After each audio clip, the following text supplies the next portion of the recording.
Welcome back. This week, the FDA gave its final approval to the Pfizer vaccine. The move is not unexpected. The same day the FDA approval was granted, I spoke to Dr. Bashara Shukair, the White House vaccination coordinator.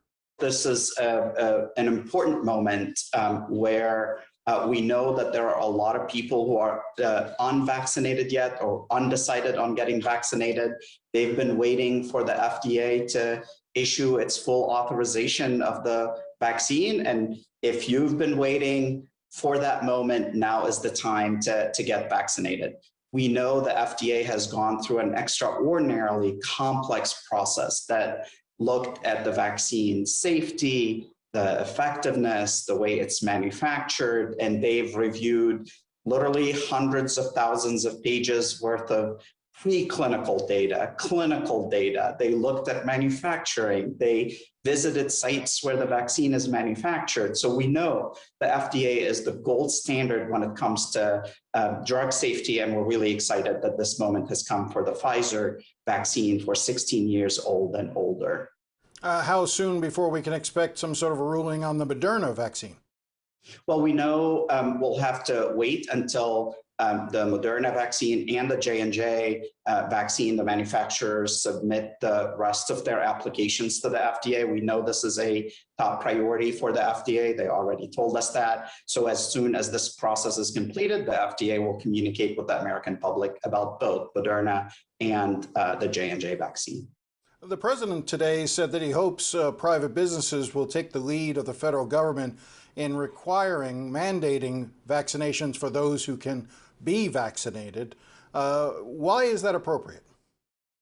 Look, we truly believe that employers, whether it's state government, local government, private businesses, universities, colleges, community colleges, we all have a role to play when it comes to vaccinations. We are leading by example from the federal government. That's why you see us mandating the vaccines at the VA hospitals for the workforce there. You've seen the DoD planning to add the COVID-19 vaccine to its list of required vaccines. You see the president announcing that CMS will soon be asking nursing homes to require vaccines for its workforce. So we're doing everything we can, and we know employers at a local level and a national level have a role to play there. You, though, hear the arguments against mandates by saying that it's a matter of personal choice. Freedom is a word that's often bandied about. I'm just wondering how you square that, how you reconcile a person's own individual freedom to make choices about their body and an employer then mandating that they be vaccinated. Well, here's how I look at it, Jim. You have more than 50 medical organizations in this country that came together and said that requiring vaccines for the healthcare workforce is the right thing to do. We know from a safety perspective, we know from to protect people, to protect families, to protect communities, to protect our coworkers. This is one of the tools in our toolbox. Is this just, do you think it's a distrust of government? What do you think is behind the vaccine hesitancy among so many individuals? Well, the way I look at it is there's no just one reason why there's still some people who are hesitant about the vaccine. We know for some people, for a lot of people, they still have questions about the vaccines, and those are legitimate questions, and we have to do everything we can to get them answers and get them facts. Unfortunately, we have so much misinformation out there.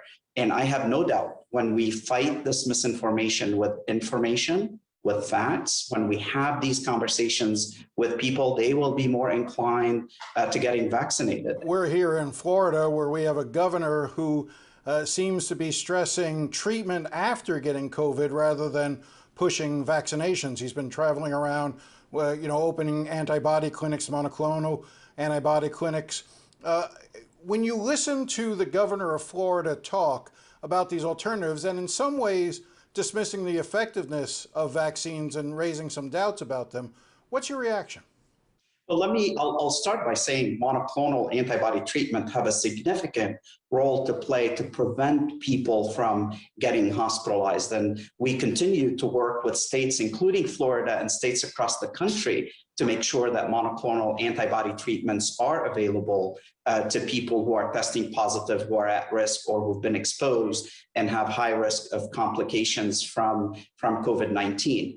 At the same time, monoclonal antibody treatment alone is not the answer. We want to make sure that you have vaccines that's available to people. People are getting vaccinated. There's no doubt in my mind that we have right now 3 very effective, very safe vaccines that will prevent you from getting infected, and most importantly, help prevent you from getting severe consequences of COVID-19, including hospitalizations and death. So prevention, prevention, prevention. But again, the governor has been stressing, for instance, he's blocking, cruise lines from trying to require vaccinations. He's blocking universities and others from trying to do the same thing, public schools.